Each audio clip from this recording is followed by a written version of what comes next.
기도하겠습니다. 참으로 고마우신 아버지 하나님, 저희들 매일의 삶이 하나님의 가운데 살아가다가 모두 하나님의 은혜로 이 자리에 나와서 단 찬양으로 하나님의 말씀으로 단 앞에 더욱더 한 걸음 나아갈 수 있도록 은혜 베풀어 주심에 참으로 감사드립니다. 오늘 특별히 3구역 우리 귀한 가족들 찬양을 통해서 하나님의 은혜 또한 감사함으로 올려드렸습니다. 그 감사의 고백에 기뻐 받아주시고 그 3구역이 날마다 하나님께서 기뻐하시는 구역, 더욱더 하나님의 은혜 가운데 사용되는 귀한 구역이 되어줄 수 있도록 하나님께서 복을 내려 주옵소서.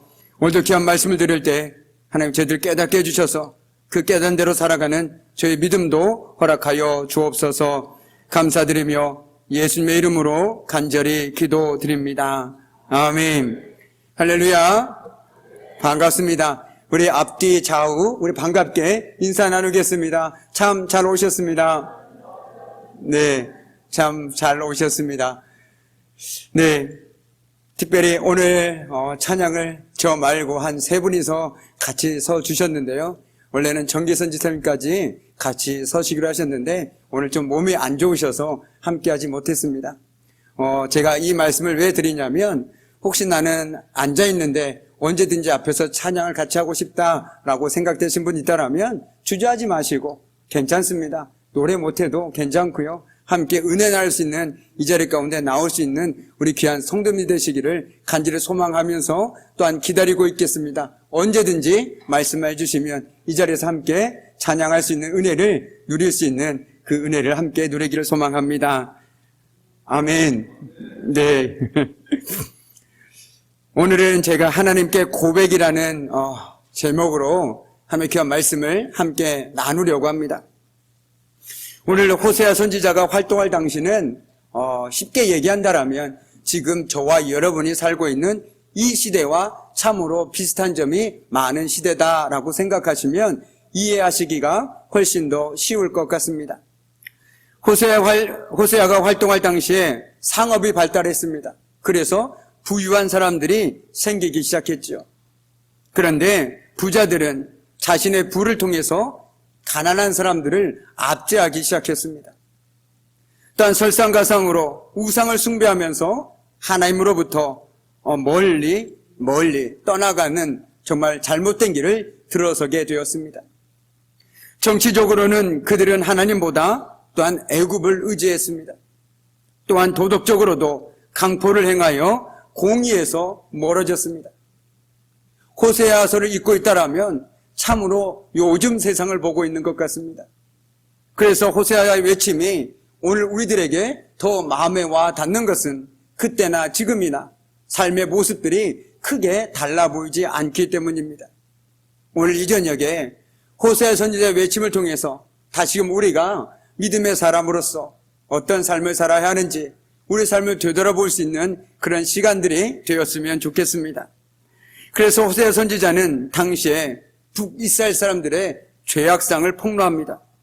그리고 하나님을 진정으로 알 것을 촉구하고 있습니다. 이런 상황에서 오늘 우리가 읽은 말씀은 이렇게 시작됩니다. 오라, 우리가 여호와께로 돌아가자. 돌아가자라는 말 속에는 뭔가 어딘가에서 떠나 있음을 말해주고 있습니다. 예를 들어 볼까요? 우리가 자주 이런 표현 쓰지 않습니까? 집에 돌아가자. 그 말은 무엇입니까? 우리가 원래 있어야 할 곳은 집이라는 것이죠. 마찬가지로 여호와께 돌아가자라는 그 말 속에는 우리가 원래 있어야 할 곳은 바로 하나님 아니다라는 그 말을 의미하고 있는 것입니다. 그래서 그럼으로써 그들은 오랫동안 하나님을 떠난 상태에서 살아가다가 다시 하나님께로 돌아갈 것을 말하고 있는 것입니다. 그러니까 돌아간다라는 것은 내가 원래 있어야 할 곳은 여기가 아니라 바로 하나님 품 안이라는 것이죠. 하지만 그들은 하나님을 떠나버렸습니다. 마치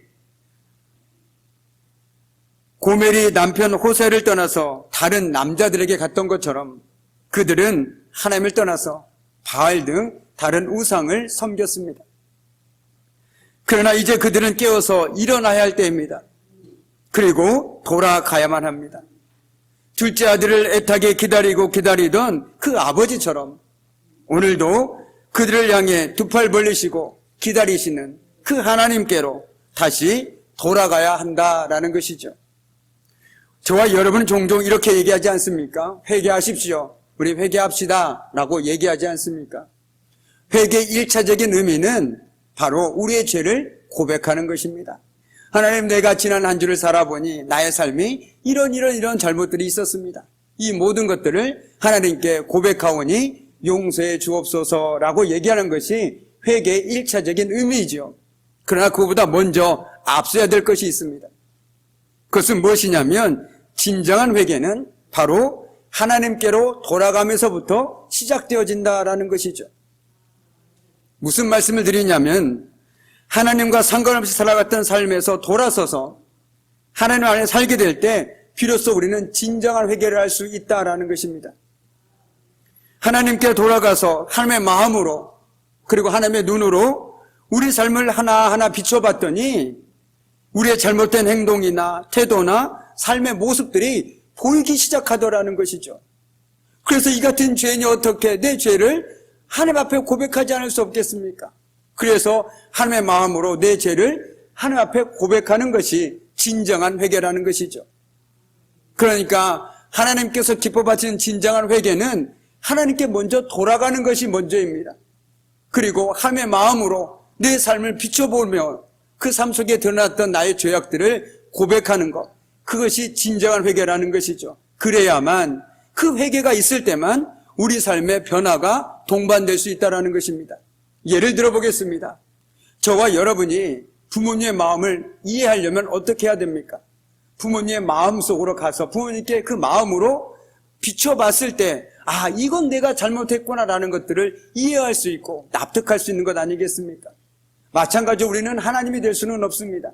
그러나 하나님의 마음으로 우리 삶을 되돌아가서 보았을 때 우리의 삶 속에서 버려야 할 것, 우리가 하나님께서 기뻐하지 않은 모습들을 우리는 비로소 깨닫게 되어진다는 것이죠.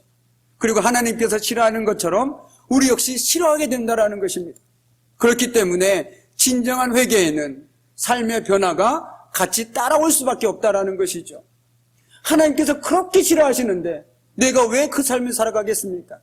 그러나 하나님께 돌아가지 않고 그냥 입술로만 하는 회개는요, 언제든지 그 삶으로 다시 회개할 수 있습니다. 그러나 한 번쯤 정말 부모님의 마음을 절절하게 느껴본 사람이라면 정말 다시는 똑같은 일을 반복하지 않으려고 몸부림칠 것입니다. 그러나 살다 보면 연약해서 똑같은 실수를 범할 때도 있죠.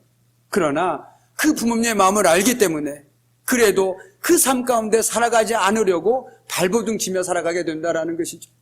마찬가지로 우리가 하나님께 돌아갔을 때 우리가 하나님의 마음으로 하나님의 눈으로 우리 삶을 바라보고 살아갈 때 우리가 죄로부터 자유해지진 않습니다. 그러나 적어도 우리가 몸부림치면서 하나님께서 그렇게 싫어하시는 삶을 우리가 살지 않으려고 발버둥치게 된다는 것이죠. 그럼으로써 어떻게 합니까? 점점 더 성숙해지는 믿음으로 우리가 나아가게 된다는 것입니다. 이것이 바로 진정한 성숙한 믿음이라는 것이죠. 내가 성숙한 믿음이라고 해서 죄를 짓지 않는다? 이건 교만입니다.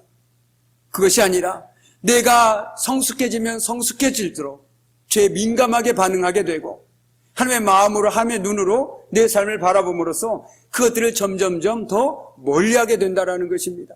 그래서 사도 바울도 그러지 않았습니까? 내가 어렸을 때 그것들을 버렸다라고 얘기하지 않았습니까? 이것이 바로 진정한 회개를 하는 사람들의 삶의 고백이라는 것이죠. 하나님을 알지 못했을 때는 당연한 것, 그러나 하나님의 마음을 느껴보니까 이것은 결코 당연한 것이 아닙니다. 하나님께서 그렇게 마음 아파하시는 것을 내가 할 이유가 전혀 없다라는 것이죠. 그러니까 회개의 첫 번째는 먼저 내가 하나님께 돌아가는 것이 먼저입니다. 그리고 하나님의 마음으로 하나님의 눈으로 바라봤을 때 내 삶에 회개할 것들이 너무나 많다는 것들을 깨닫게 되신다는 것이죠. 그래서 회개라는 것은 먼저 하나님께 돌아가서 하나님의 마음으로 하나님의 눈으로 저와 여러분의 삶을 비춰볼 때 비로소 선명하게 보이게 된다는 것입니다. 내가 얼마나 죄악투성이었는지, 하나님께서 내 삶을 보시면서 얼마나 마음 아파하셨을지 우리는 절절하게 느끼게 된다는 것이죠.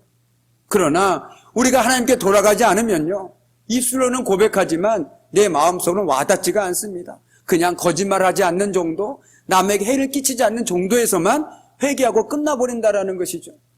그러나 하나님께서 우리에게 원하시는 진정한 회개는 삶이 완전히 뒤바뀌는 것입니다. 삶이 180도 바뀌는 회개를 원하고 계시다라는 것이죠. 단순히 남에게 훔쳤느니, 남에게 해를 끼쳤느니 안 끼쳤느니 이런 죄악들의 고백이 아니라 저와 여러분의 삶이 완전히 뒤바뀌는 삶을 원하고 계시다라는 것입니다. 그것이 바로 성경에 나오는 믿음의 사람들의 삶의 모습이지 않았습니까? 아브라함도 죄를 저질렀습니다. 그러나 그 삶이 나중에 어떻게 되었습니까? 180도 바뀌어버렸습니다.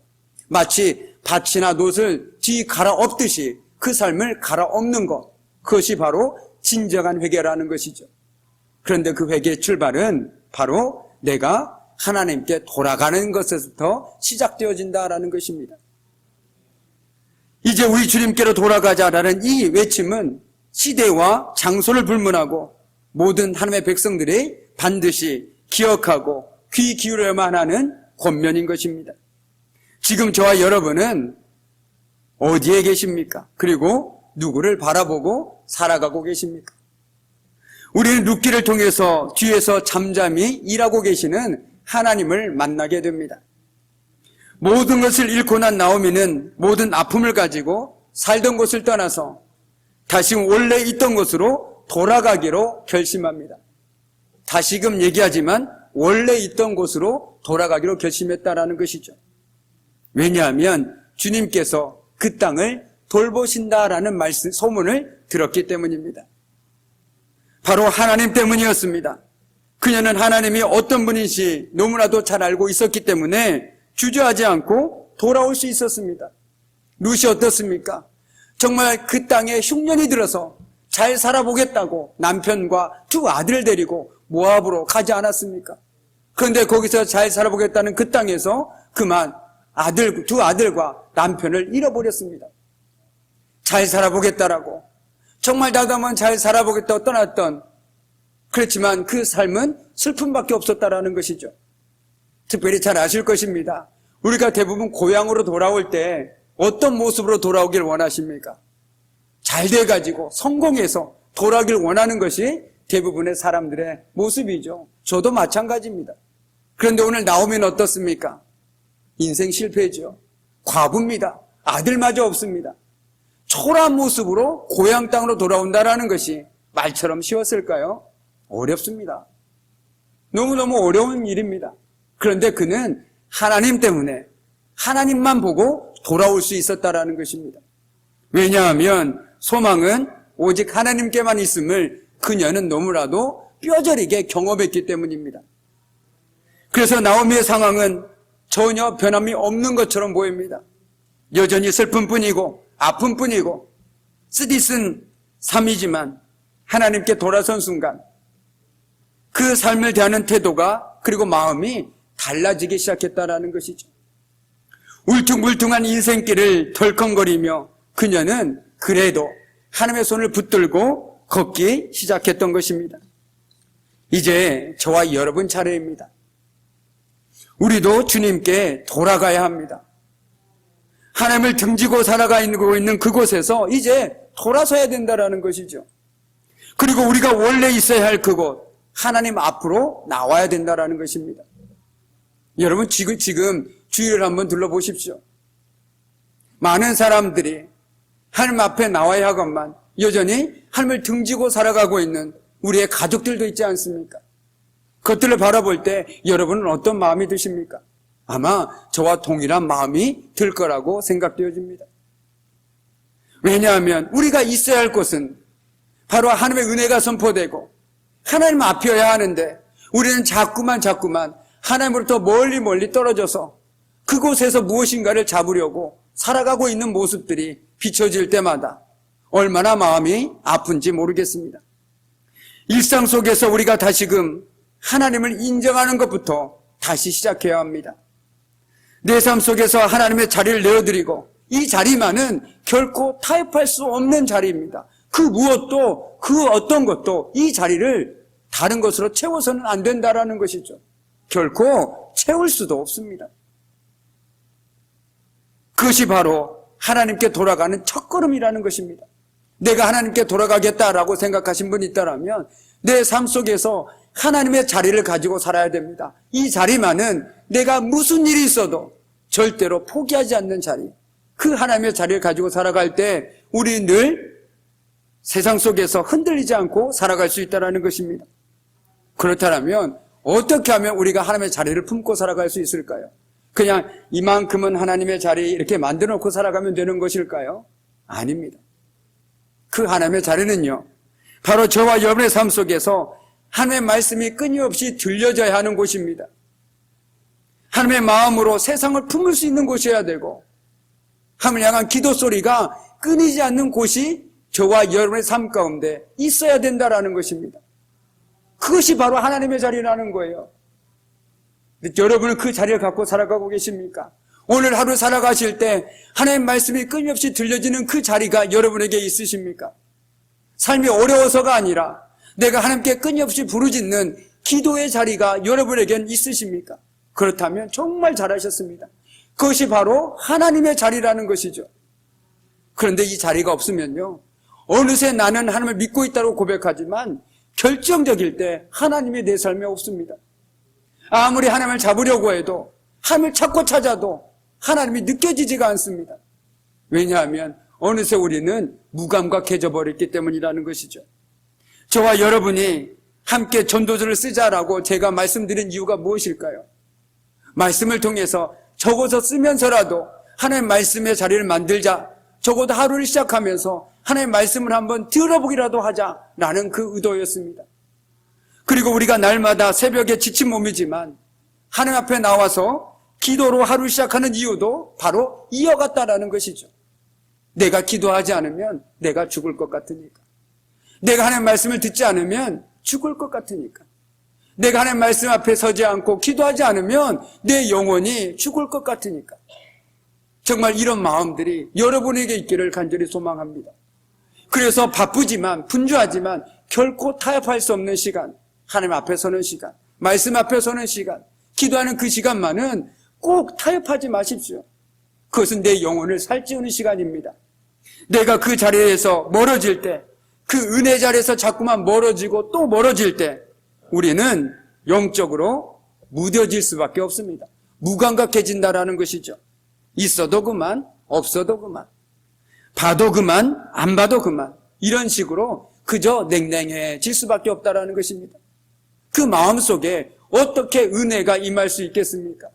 차디찬 그 마음속에 어떻게 은혜가 임하고 어떻게 내가 믿음으로 살아가겠다는 그 믿음이 샘솟을 수 있겠습니까? 믿음은 하나님의 선물이지만 동시에 우리의 반응입니다. 우리가 마음을 열지 않고 어떻게 하나님께 은혜를 부어달라고 얘기할 수 있겠습니까? 내가 하나님 앞에 나오지 않고 어떻게 하나님께 은혜로 채워달라고 말할 수 있겠습니까? 어불성설이죠. 그건 말도 안 되는 것입니다. 그래서 제가 오늘 말씀을 준비하면서 이런 말이 있습니다. 몸이 멀어지면 마음도 멀어진다라고 하죠. 그런데 신앙생활도 똑같습니다. 내가 예배 자리에서 멀어지면요, 내가 하나님 향한 마음도 멀어집니다. 기도자에서 점점 멀어질수록 내 마음도 하나님으로부터 멀어지고 있다는 것이죠. 왜 예배 자리가 싫어질까요? 왜 기도의 자리가 점점 냉랭해질까요? 마음이 식었기 때문입니다. 마음이 없으니까 가도 그만, 안 가도 그만, 기도해도 그만, 안 해도 그만, 기도 안 해도 내 삶에 큰 어려움도 없고 내 자녀들도 이만하면 그냥 괜찮게 살고, 이래도 그만 저래도 그만 하다 보니까 자꾸만 이 자리에 멀어지게 된다는 것입니다.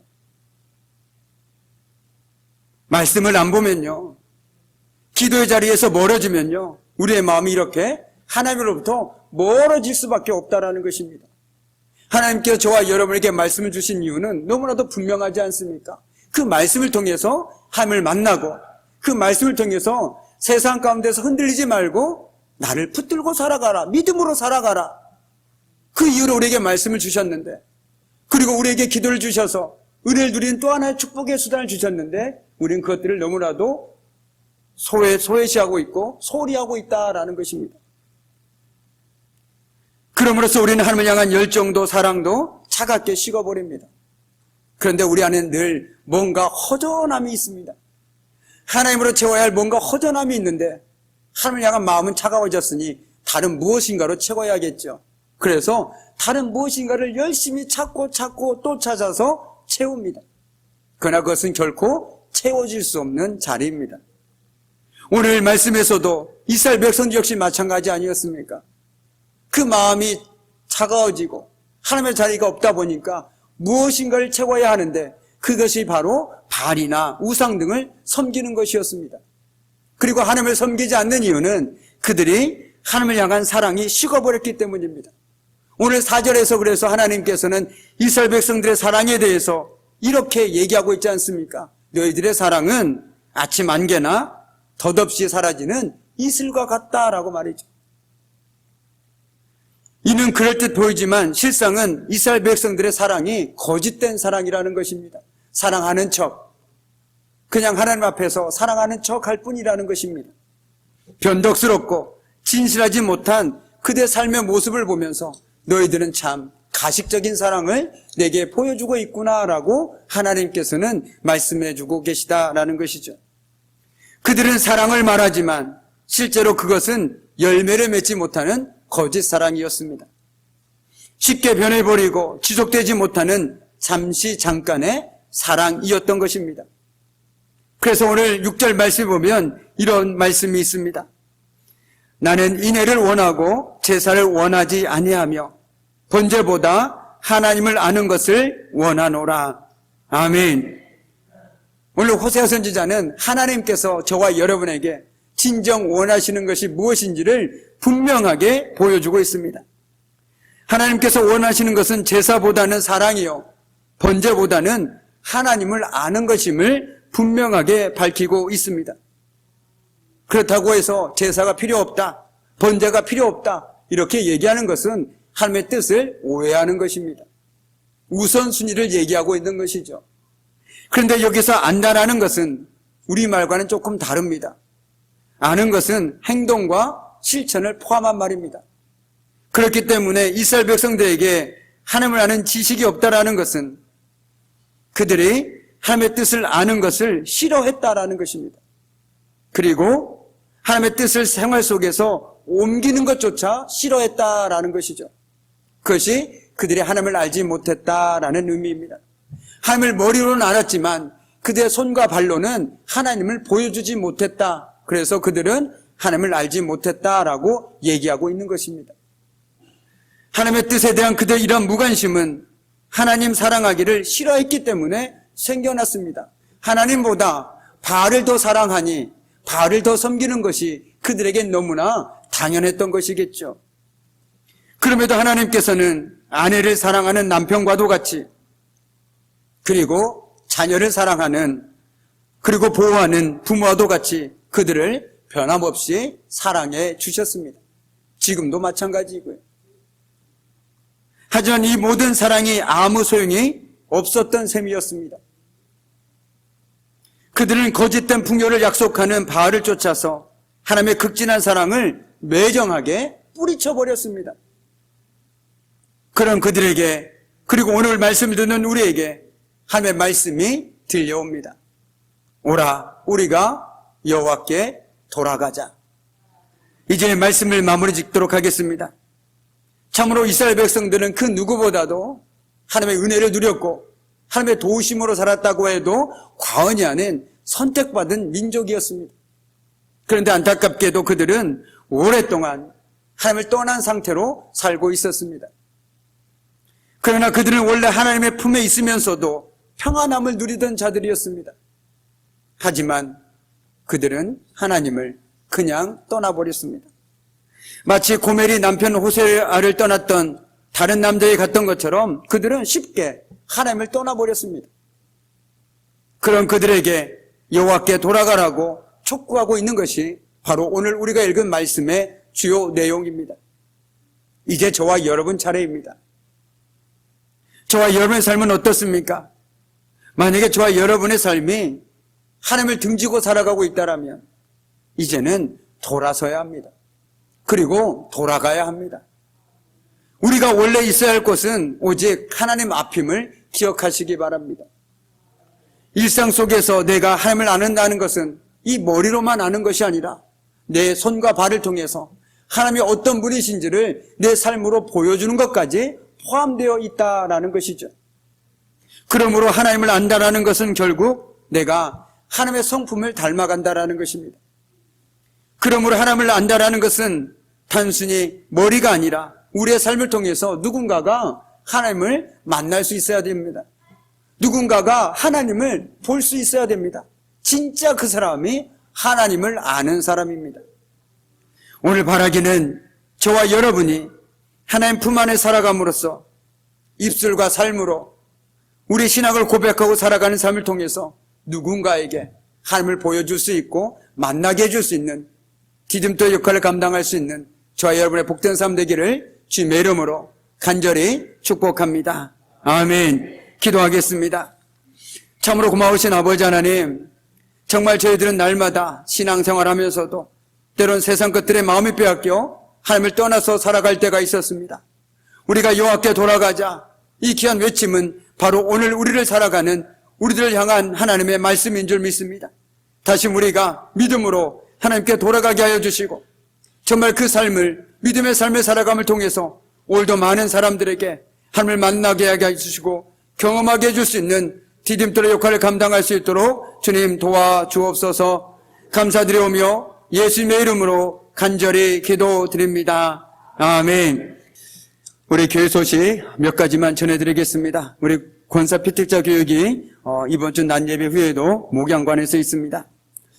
그리고 전도서 성경 필사와 성경 읽기가 진행되고 있습니다. 아직까지 우리 신청서에 신청하지 못하신 분들은 신청해 주시고요. 함께 필사와 성경 읽기를 통해서 하나님의 은혜를 함께 나눌 수 있기를 간절히 소망합니다. 또 우리 김재순 지사님께서 지난주 화요일에 퇴원하셔서 이제 집에서 회복 중에 계십니다. 그 회복하는 과정 가운데서도 하나님께서 함께 해주시기를 우리 계속해서 함께 기도해 주시면 큰 힘이 될 것 같습니다. 그리고 우리 김광선 선교사님께서 이곳에서의 모든 일정을 마치시고 이제 서울로 올라가셔서 이제 그곳에서의 일정을 이제 감당하게 됩니다. 이제 또 언제 다시 뵐 줄 모르지만 그래서 늘 기도의 동역자로서 함께 기도해 주시면 또한 큰 힘이 될 거라고 믿습니다. 함께 기도해 주시기 바랍니다. 나머지 교회 소식은 주보를 참조해 주시기 바랍니다. 이제는 우리 주 예수 그리스도의 은혜와 아버지 하나님의 그 무한하신 사랑하심과 성령의 사귐과 임재와 다스리심이 다시금 주님께 돌아가 주님 앞에서 살아가길 결단하는 우리 귀한 성도들의 삶과 그들의 가정과 일터와 사업장 위에 사랑하는 자녀들 위해 특별히 이 시간 여러 가지 삶으로 인하여 이 자리에 함께하지 못한 우리 귀한 믿음의 권속들 위해 이제부터 영원토록 함께 하시기를 간절히 축원하옵나이다. 아멘. 우리 보좌 앞에 모였네. 함께 주를 찬양하며